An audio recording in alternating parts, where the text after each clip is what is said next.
গতকাল ছিল আমাদের বুল্লি সোনার জন্মদিন। মানে ও আমাদের পাশের বাড়ির দাদার মেয়ে অদ্বিতীয়া। ও সারাদিনে যত না ওর বাড়িতে কাটায় তার থেকে বেশি সময় কাটায় আমাদের বাড়িতে। আমাদের বাড়ি আসলে ও ওর বাড়ি যাওয়া যেন ভুলে যায়, আমরাও পারলে যেন চোখে হারাই। ওর জন্মদিনে যেতে একটু দেরি হচ্ছিল বলে ওর ঠাম্মি এসে আমাদের ডেকে নিয়ে গেল। গিয়ে দেখি ওর জন্মদিনের কেকটা রেডি করছে ওর ছোট পিসি। আর ওকে আজকের দিনে কে পায় বলো? ওর দিন বলে কথা, তাই না? কি মিষ্টি লাগছে বলো আমাদের সোনামাটাকে। কমেন্টে জানাতে ভুলো না কিন্তু। আর এবার দেখো বার্থডে কেকটা দেখে মেয়ে তো কি খুশি, দেখো ওর হাসি যেন আর ধরছে না।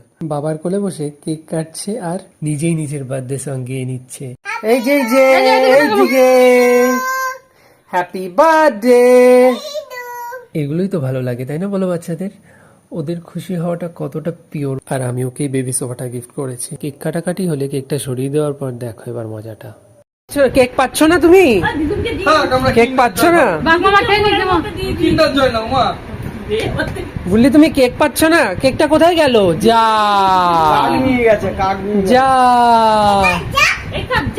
যা, তুই নিলি কেন?